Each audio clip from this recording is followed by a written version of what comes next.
নমস্কার বন্ধুরা, আমি এই উচ্ছে গাছের ভিডিও আপনাদেরকে দেখিয়েছিলাম যে আমার মাচাতে গাছ সেইভাবে নেই এবং আপনাদের বলছি পরবর্তীকালে আমার মাচা যে ভর্তি হয়ে যাবে এবং উচ্ছে কী পরিমাণে নামতে পারে তার একটা ভিডিও আমি আপনাদেরকে দেখাবো।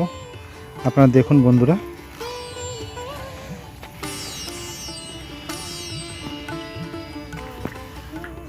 প্রত্যেকটা ফুলের জালিতে করলা রয়েছে, আপনারা দেখতে পাচ্ছেন।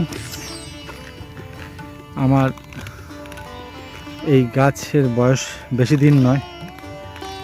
গাছগুলো দেখুন, যেই রকম পোকা ছিল, পাতা কুঁকড়ে গেছে, অনেকটাই সে কমে গেছে ওষুধ প্রয়োগ করাতে, এবং প্রত্যেকটা জায়গায় জালি। আর এখন বর্তমানে উচ্ছের বাজার ভালো। আপনারা যারা চাষ করেছেন এই উচ্ছে যদি ঠিক মতন আপনারা বাজারজাত দ্রব্য করতে পারেন তাহলে মুনাফা ভালো পাবেন। বন্ধুরা দেখুন, এখনও গাছ ঠিক হতে আমার সময় লাগবে,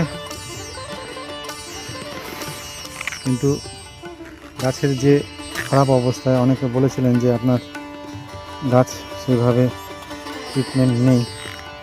আমি বলেছিলাম সপ্তাহখানিকের মধ্যে আপনি দেখতে পাবেন ফল কেমন হচ্ছে, ট্রিটমেন্ট কেমন হচ্ছে। আপনারা দেখুন বন্ধুরা, প্রত্যেকটা জায়গায় ফল রয়েছে গাছে। এই ফলগুলো ঝুলিয়ে দিতে হবে, ঝুলিয়ে দিলে ফলগুলো আরও তাড়াতাড়ি বৃদ্ধি পাবে, বড় হবে।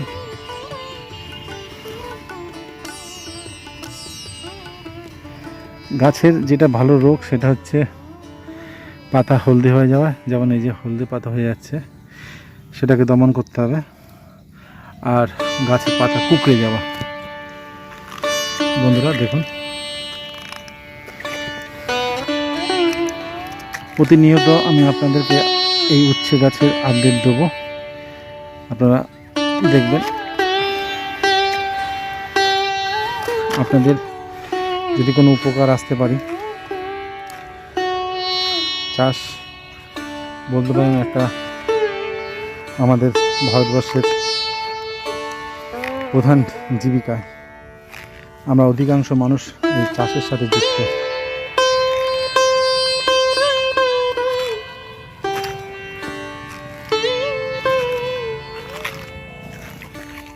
আপনাদের বলেছিলাম যে মাছে আমার ভর্তি হয়ে যাবে গাছে। অল্প সংখ্যক, দেখুন বেশি সংখ্যক কিন্তু আমার উচ্ছে গাছ নেই। তা সত্ত্বেও আমি আপনাদেরকে বলেছি এই অল্প সংখ্যক গাছ দিয়েই সারা মাচা ভর্তি করা যাবে। দেখুন বন্ধুরা, গাছের পাতা সবসময় এইরকম সবুজ থাকবে, এইরকম ডাগা থাকবে, সবুজ থাকবে, পুরো এইরকম বিছিয়ে থাকবে। তাহলে মনে করবেন যে আপনার গাছ নীরব। আর মাঝে মধ্যে আপনি এইসব লতাগুলোকে ঘুরিয়ে দেবেন যে সমস্ত জায়গায় গাছ কম আছে। এই যে আমি এগুলোকে শাখাগুলোকে তুলে দেবো। দেখুন বন্ধুরা, পুরো মাচায় আমার পরিপূর্ণ আছে।